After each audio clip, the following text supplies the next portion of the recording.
नमस्कार, पंजाब केसरी देख रहे सभी दर्शकों का स्वागत है। मैं हूं आपके साथ प्रिया सिंह। जम्मू कश्मीर में विधानसभा चुनाव होने में कुछ ही दिन बाकी हैं और उसी के तहत जहां पर हर पार्टी पूरे जोश से जम्मू कश्मीर की जनता का दिल जीतने में जुटी हुई है।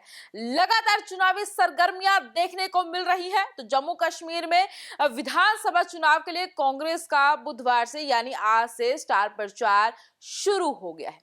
पार्टी ने पहले चरण में नेता प्रतिपक्ष और पार्टी के वरिष्ठ नेता राहुल गांधी को उतारा। राहुल गांधी ने रामबन में रैली को संबोधित किया। तो वही राहुल गांधी ने संबोधन के दौरान भाजपा पर जमकर निशाना साधा और कई बड़े आरोप लगाए।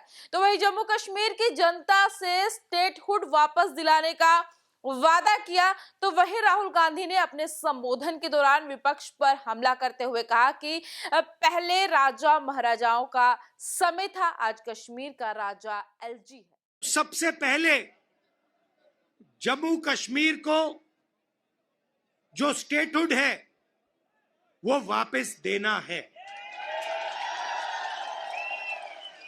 क्योंकि आपका सिर्फ स्टेट नहीं छीना गया, आपके अधिकार, आपका धन,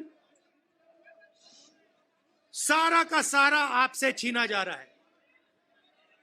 1947 में हमने राजाओं को हटाकर लोकतांत्रिक सरकार बनाई, हमने देश को कॉन्स्टिट्यूशन दिया।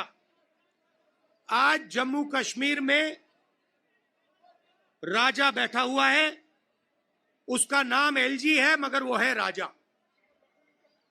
और जो आपका धन है आपसे छीना जा रहा है, बाहर के लोगों को दिया जा रहा है, चाहे वो आपके कॉन्ट्रैक्ट्स हो,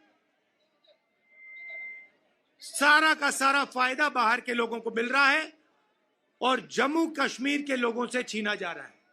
तो हमारा पहला कदम जम्मू कश्मीर को स्टेटहुड वापस देने का होगा।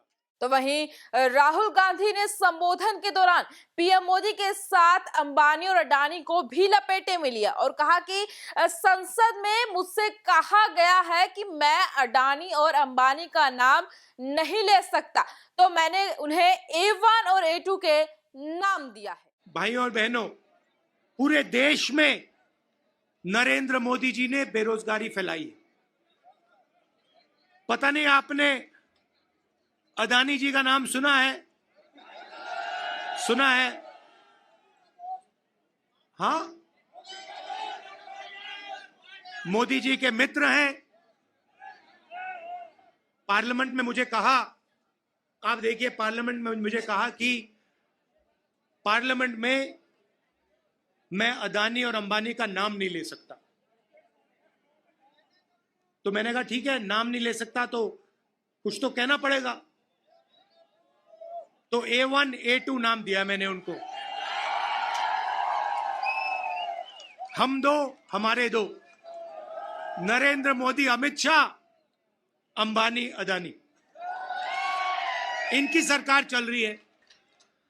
और अगर कोई छोटा काम करता है, मजदूरी करता है, छोटा बिजनेस चलाता है, होटल चलाता है, टूरिज्म का बिजनेस चलाता है, तो उसके लिए नरेंद्र मोदी जी जीएसटी लाते हैं, नोटबंदी कराते हैं और बैंक के दरवाजे बंद कर देते हैं। और पूरी की पूरी सरकार इन 2 अरबपतियों के लिए चलाई जा रही है। ये मैं आपको कहता हूं कि अगर आप देखेंगे तो ये जो आपसे स्टेटहुड छीना गया है, इसका भी लक्ष्य उन्हीं 2 अरबपतियों की मदद करने का है।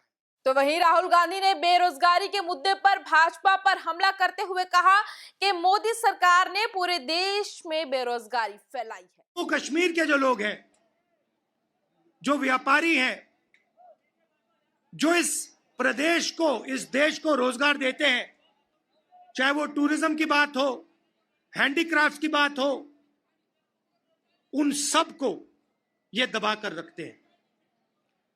जो हालत देश में है उससे खराब हालत जम्मू कश्मीर में है।